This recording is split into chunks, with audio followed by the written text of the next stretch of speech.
En el bloque pasado hablamos de la renovada tensión entre Israel y Hamás, del conflicto en Ucrania, y en este quisiera comenzar en Madrid, donde volvieron a reunirse varios referentes de la extrema derecha, afirmando que habían tomado mucha fuerza con el triunfo de Donald Trump en Estados Unidos y que habían pasado de ser herejes a convertirse en la corriente principal y en el futuro de Europa. Entre los participantes se destacó el mandatario húngaro Viktor Orbán, la líder del espacio en Francia, Marine Le Pen, el italiano Matteo Salvini de la Liga, el neerlandés Geert Wilders y el organizador del meeting, Santiago Abascal, que encabeza el partido Vox. El evento convocó a los líderes de la bancada parlamentaria Patriotas por Europa, bajo el lema Hacer grande a Europa otra vez, mientras que otras formaciones de extrema derecha del continente, como Alternativa para Alemania o Hermanos de Italia, no estuvieron presentes porque pertenecen a otros grupos. De cualquier forma, se destacó una fuerte alineación con el gobierno norteamericano de Trump, a quien tuvieron como referente y guía, definiéndolo como un hermano de armas y sosteniendo que tras su victoria el mundo y Europa estaban viviendo una aceleración de la historia y que ya habían visto cambios profundos. Los presentes buscaban definir una estrategia común contra la Comisión Europea, a la que acusaron de promover la inmigración ilegal y el fanatismo climático. Además, también envió un mensaje la líder opositora venezolana María Corina Machado, que agradeció el apoyo del grupo y el rechazo al presidente Nicolás Maduro. Por otra parte, se destacó que el evento, al que asistieron 2.000 personas, tuvo lugar un día después de una cena entre los líderes y Kevin Roberts, exponente de la extrema derecha de Estados Unidos. Al grito de Somos el futuro, numerosos líderes de la extrema derecha europea, con Viktor Orbán y Marine Le Pen a la cabeza, reclamaron el sábado en Madrid un giro de 180 grados en la política europea. Bajo el lema Make Europe Great Again, inspirado en el Make America Great Again del presidente estadounidense Donald Trump, que llama a devolver la grandeza a Estados Unidos, los líderes del grupo parlamentario Patriotas por Europa se reunieron en un hotel cerca del aeropuerto de Madrid. Barátaim, a világot a Trump tornádó néhány hét alatt megváltoztatta. El tornado de Trump ha cambiado el mundo en tan solo 2 semanas. Par de semanas. Egy korszak véget ért. Una era ha terminado. Tegnap mi voltunk az eretnekek. Ayer éramos los herejes. Los herejes. Ma mi vagyunk a mainstream. Hoy somos la corriente principal. Tegnap azt mondták, mi vagyunk a múlt. Ayer decían que éramos el pasado. Hoy todos ven que somos el futuro. Vagyunk a jövő. Según el partido radical de derecha español Vox, que organiza el evento, unas 2.000 personas asistieron a esta reunión, convocada al día siguiente de una cena entre los líderes de Patriotas por Europa y Kevin Roberts, presidente del think tank ultraconservador estadounidense The Heritage Foundation. El objetivo, según los organizadores, era definir la estrategia a seguir y afirmar las ambiciones de Patriotas por Europa frente a la Comisión Europea, acusada de promover la inmigración ilegal y el fanatismo climático. Cada elección que llegue a Europa debe caer una tras otra, como fichas de dominó, como si el juego político se alineara en un movimiento inexorable. También desfilaron por la tribuna el viceprimer ministro italiano Matteo Salvini, el ex primer ministro checo Andrej Babiš y Geert Wilders, a veces apodado el Trump holandés, cuyo Partido por la Libertad ganó las elecciones de noviembre pasado. Por otra parte, la tensión entre Estados Unidos e Irán aumentó con la llegada de Donald Trump, que retomó las amenazas y las sanciones, mientras que el presidente iraní Mesud Pezeshkian lo acusó de pretender poner de rodillas a su país, ya que si bien afirmaba que quería negociar, continuaba tomando medidas hostiles. Previamente, Trump había firmado un memorando con el que reinstauraba la política de máxima presión contra Teherán, aunque sostuvo que no lo complacía hacerlo. Asimismo, había comunicado que le gustaría comenzar a trabajar inmediatamente en un nuevo acuerdo nuclear con Irán, afirmando que prefería que fuera un país grande y exitoso, pero que no podía permitir que tuviera armas nucleares. Trump había retirado a Estados Unidos del acuerdo nuclear en el 2018, pero la inteligencia norteamericana advirtió que si quisiera, Teherán podría conseguir el arma rápidamente, por lo que la Casa Blanca prefiere no perder el tiempo. Además, Trump aseguró que las versiones que apuntaban a que Estados Unidos e Israel harían volar en pedazos la República Islámica eran enormemente exageradas, aunque también había advertido que había ordenado aniquilar a Irán si lo asesinaban, después de que se informara que pretendían vengar la muerte del líder de la Guardia Revolucionaria, Qasem Soleimani, a quien Trump había mandado matar. No obstante, el presidente norteamericano aclaró que no quería provocar un conflicto armado y descartó la posibilidad de atacar sus instalaciones nucleares, como amenazaba Israel. De cualquier forma, el líder supremo, el ayatolá Ali Jamenei, había declarado que no hacía daño mantener contactos con el enemigo. El presidente iraní acusó a Donald Trump de querer poner a su país de rodillas. Las declaraciones del mandatario de Irán, Masoud Pezeshkian, durante un discurso por el 46º aniversario de la revolución, se refieren a un texto firmado el martes por el presidente estadounidense que prevé nuevas sanciones contra la República Islámica. El magnate republicano declaró que estaba adoptando una política de máxima presión contra Teherán, en particular contra su programa nuclear. Trump dice que quiere negociar y al mismo tiempo firma en un memorando todas las conspiraciones para poner de rodillas a nuestra revolución. Durante su primer mandato, de 2017 a 2021, Trump retiró a Estados Unidos del acuerdo entre Irán y las potencias occidentales, a la vez que reinstauró sanciones contra el país. El pacto, firmado en 2015 con Estados Unidos, Francia, Alemania, el Reino Unido, China y Rusia, limitaba el programa nuclear iraní a fines civiles a cambio del levantamiento de sanciones contra su economía. Pero desde la retirada de Washington del acuerdo, los esfuerzos para revivirlo han fracasado. Por su parte, Teherán insiste en que su programa nuclear tiene solo fines pacíficos. El portavoz del gobierno Fatemeh Mohajerani dice que Irán ha cerrado este miércoles la puerta a negociar su programa nuclear con Estados Unidos, mientras Washington mantenga la política de máxima presión contra Teherán. Decía, literalmente, decimos no a las negociaciones porque Estados Unidos no entiende el lenguaje de las negociaciones. Y por otra parte, Trump confirmó que pretende cerrar la Agencia de Estados Unidos para el Desarrollo Internacional, sosteniendo que era un fraude y que sus gastos eran corruptos y ridículos.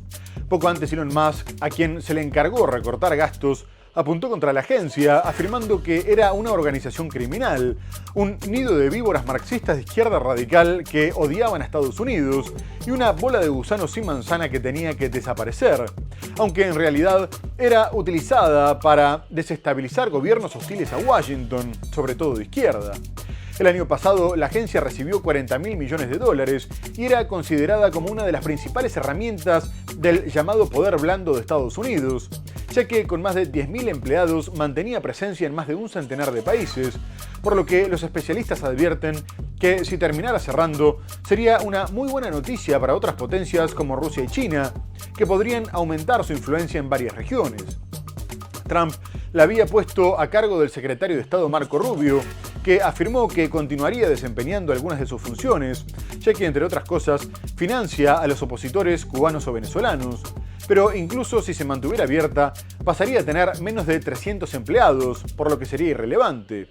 A su vez, USAID denunció que el Ejecutivo se tomaba atribuciones del Legislativo y los despidos fueron frenados.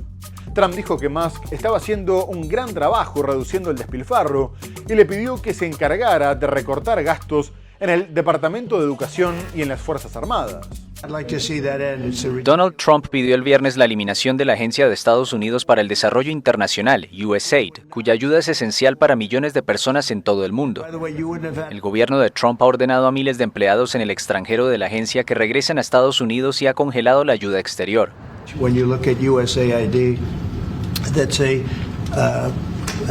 Cuando miras a USAID, eso es un fraude. Todo el asunto es un fraude. Muy poco se está usando bien. Cada línea que veo en términos de eventos y transacciones es corrupta o ridícula.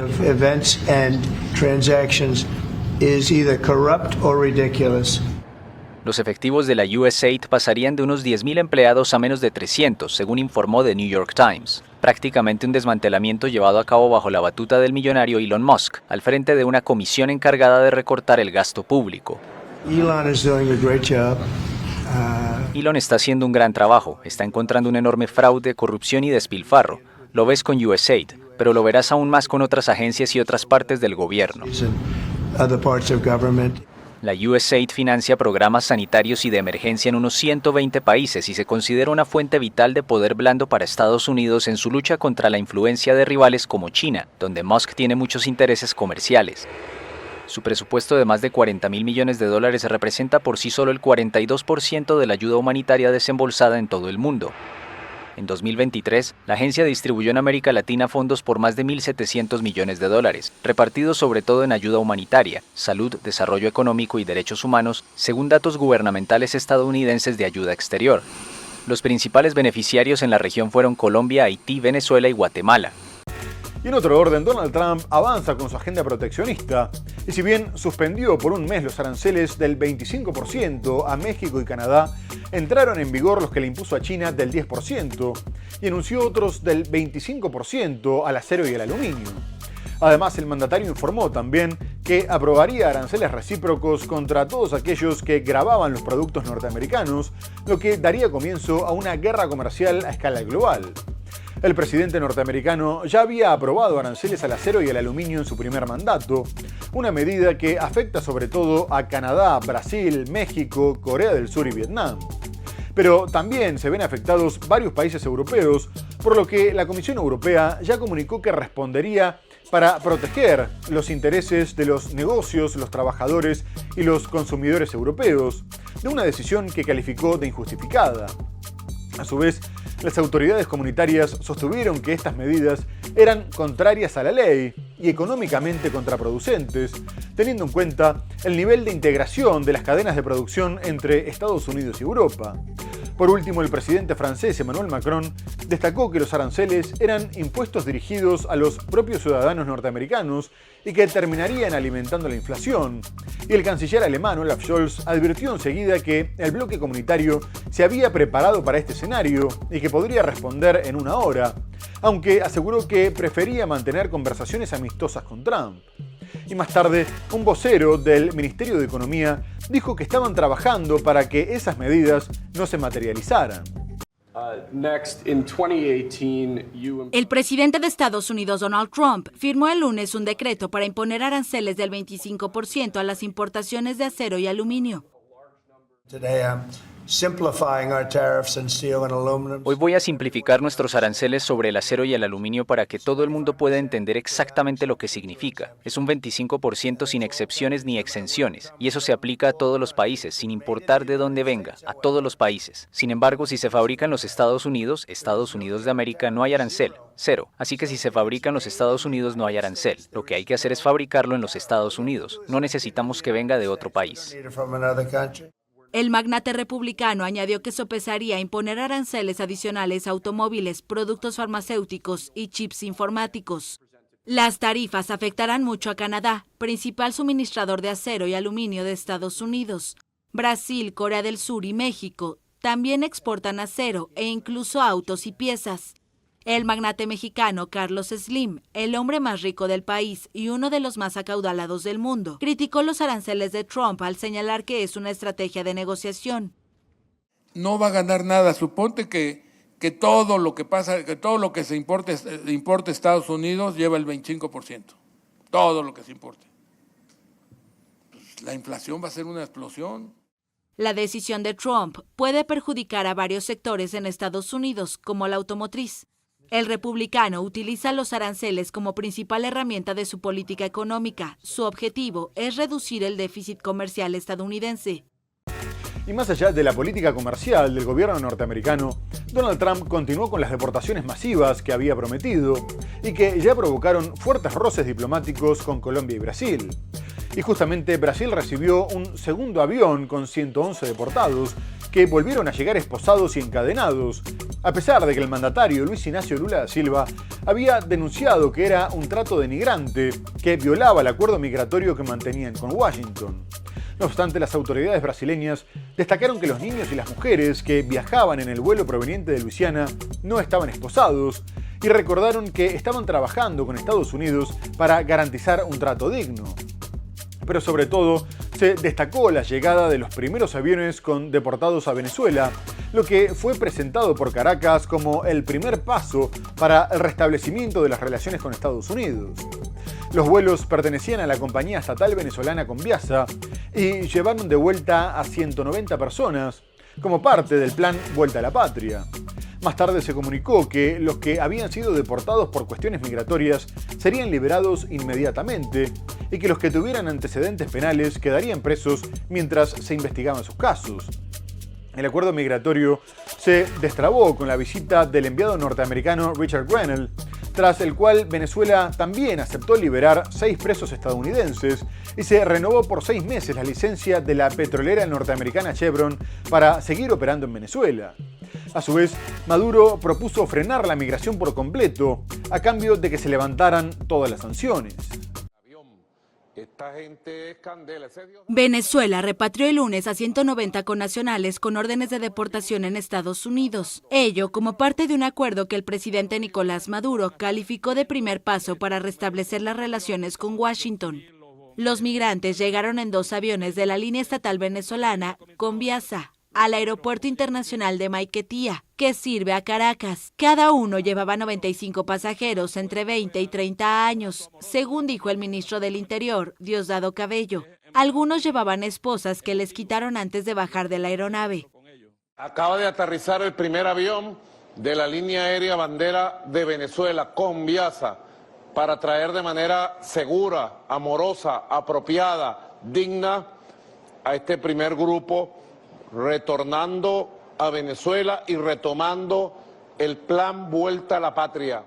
En los vuelos, según el gobierno venezolano, iban supuestos miembros de la temida banda Tren de Aragua, a la que el presidente estadounidense Donald Trump declaró organización terrorista y que Maduro vincula a la oposición. Un segundo avión con 111 brasileños deportados de Estados Unidos llegó el viernes a Brasil. El vuelo civil estadounidense proveniente de Luisiana aterrizó en Fortaleza, al noreste del país, tras las críticas del gobierno de Luis Inácio Lula da Silva a las autoridades estadounidenses por el trato denigrante a otro contingente de expulsados a fines de enero. Recebemos con mucha emoción, no fue fácil. Los recibimos con mucha emoción. No fue fácil recibirlos aquí porque estaban encadenados, estaban esposados, pero cuando bajaron del avión ya estaban totalmente libres. Ya vieron totalmente libres. Por otra parte, México desplegó 10.000 militares en su frontera norte como parte del acuerdo con Donald Trump para que suspendiera los aranceles a cambio de que controlara el tráfico de droga y el paso de migrantes, y solo en la primera semana el gobierno reportó que había detenido a 222 personas y confiscado más de 1.200 kilos de droga, incluyendo 8,6 kilos de fentanilo. Además, se destacó que desde la asunción de la presidenta Claudia Sheinbaum, los asesinatos habían caído un 12% y se habían desarticulado 192 laboratorios clandestinos para la producción de metanfetaminas.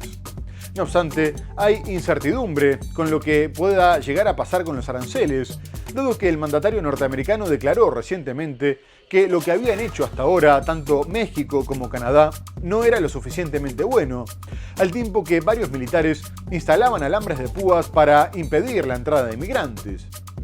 Por su parte, Sheinbaum dijo que Estados Unidos también tenía que hacer su trabajo en su territorio, porque también tenían cárteles que se encargaban de la distribución final en las calles del país, al tiempo que recordó que Trump también se había comprometido a luchar contra el tráfico de armas que terminaban en manos del crimen organizado.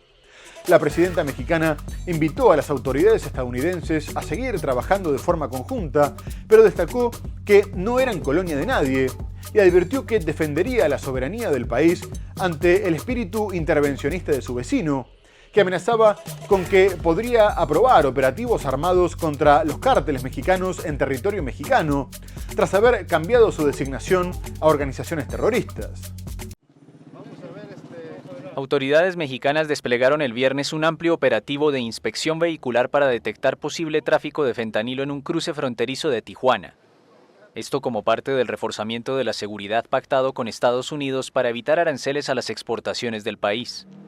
La maniobra tuvo lugar en la Garita Internacional de Otay, la segunda mayor de esta ciudad de 2.300.000 habitantes, y congregó a decenas de agentes de la militarizada Guardia Nacional, acompañados de perros especializados en detección de narcóticos. Fuentes de la Guardia Nacional, que pidieron reservar su identidad por no estar autorizados para declarar, señalaron que sus hombres están muy enfocados en el tema del fentanilo y forman parte del llamado Operativo Frontera Segura, desplegado por orden de la presidenta Claudia Sheinbaum. La operación, que moviliza a 10.000 militares a lo largo de la frontera con Estados Unidos, busca detener el contrabando de este peligroso opioide sintético, que causa al menos 75.000 muertos al año en ese país, así como frenar la migración irregular.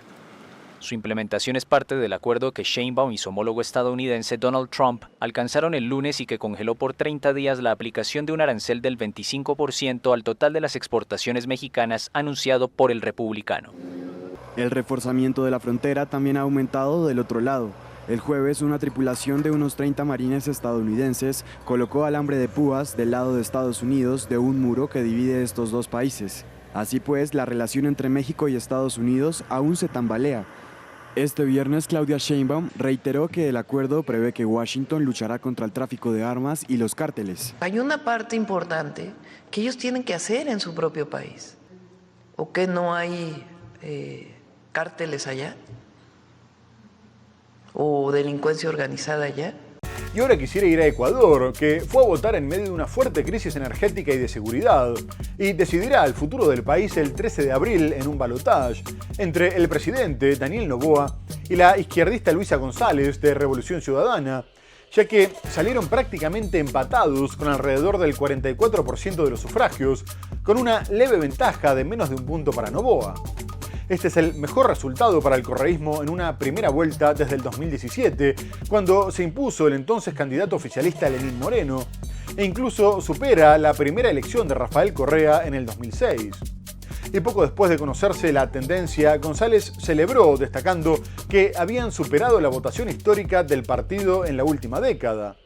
Las autoridades electorales comunicaron que la elección se llevó a cabo sin inconvenientes, pero hubo confusión por una encuesta boca de urna que preveía una victoria de Noboa en primera vuelta y que tuvo que ser desmentida por Revolución Ciudadana. El país se encuentra en medio de un conflicto armado interno, declarado por el presidente en enero del 2024, por lo que, entre otras medidas de seguridad, se había ordenado cerrar las fronteras y patrullajes militares en los puertos. El corto gobierno de Noboa, que completó el periodo que le correspondía a Guillermo Lasso tras su renuncia por acusaciones de corrupción, estuvo marcado por la violencia de los cárteles, con ataques a universidades, hospitales, a canales de televisión y motines en las cárceles. A su vez, la presidenta de México, Claudia Sheinbaum, dijo que esperaba que ganara González para restablecer las relaciones diplomáticas, tras el asalto a su embajada para arrestar al ex vicepresidente Jorge Glass. El presidente de Ecuador, Daniel Noboa, rompió el silencio tras las elecciones del domingo. En un comunicado, el mandatario, que aspiraba a ser reelegido en un solo turno, celebró haber liderado los comicios contra los que llamó partidos del viejo Ecuador. Con el 92% de los votos escrutados, Noboa se mantenía al frente con poco más del 43%, décimas por encima de la candidata izquierdista Luisa González, heredera política del exmandatario Rafael Correa. Lo primero que hizo la encuestadora que estaba registrada en el CNE es decir que el presidente Noboa, el candidato presidente, ganaba con más de 50 puntos. Nosotros sabíamos que eso era una mentira más del candidato Noboa. En Ecuador, donde hay aún una marcada dicotomía entre el correísmo y anticorreísmo, el balotaje entre Noboa y González divide al país en torno al regreso de la izquierda al poder o de la continuidad del joven mandatario, que se autodefine de centroizquierda, pero comulga con una política económica neoliberal. Los ecuatorianos llegaron a esta elección atrapados en el fuego cruzado de las bandas criminales que se disputan el botín de la cocaína y agobiados por una crisis económica. Se me vaya el tiempo para decir que ojalá en Ecuador pronto griten presidenta con A y se puedan restablecer las relaciones México-Ecuador. No obstante, lo que parecía ser una elección tranquila terminó con polémica, después de que el presidente Daniel Noboa denunciara que se habían registrado irregularidades importantes, una acusación que posteriormente fue desmentida por los observadores de la Unión Europea y de la Organización de Estados Americanos, que descartaron que haya habido fraude. El mandatario había tardado en aparecer tras los primeros resultados, y cuando fue consultado al respecto, respondió que estuvieron contando y revisando los votos en varias provincias, porque había cosas que no cuadraban, y que incluso había contradicciones con respecto al conteo rápido de la OEA, que le daba una cifra mayor. Noboa no presentó pruebas que sustentaran sus acusaciones y la organización respondió que los resultados sí coincidían con su conteo y que hasta el momento no habían identificado ni recibido indicios de irregularidades que pudieran cambiar el resultado, y lo mismo expresaron los representantes comunitarios. De cualquier forma, Noboa revelaba así su desilusión por una victoria con menos de 20.000 votos de diferencia, mientras que agregó que los votantes habían recibido amenazas de grupos armados para que votaran por la candidata que los representaba, y sostuvo que había evidencias, aunque no presentó ninguna. Por último, aseguró que la delincuencia organizada tenía una relación directa con el partido de González, aunque tampoco mostró ninguna evidencia. Y poco después, la candidata correísta le exigió que respetara a los ecuatorianos y agregó que Noboa ni siquiera se sabía el himno nacional. Una misión de la Unión Europea que vigiló los comicios presidenciales de Ecuador afirmó el martes que carece de elementos sobre un posible fraude electoral.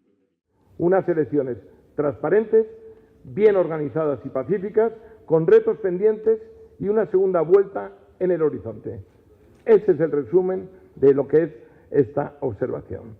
En el mismo tono, la misión de la Organización de Estados Americanos, OEA, indicó en un comunicado que su conteo rápido coincide con los resultados de la autoridad electoral y no ha identificado ni recibido indicios de irregularidades. El presidente Daniel Noboa, que busca la reelección, denunció irregularidades en el escrutinio de los votos de la primera vuelta presidencial del domingo.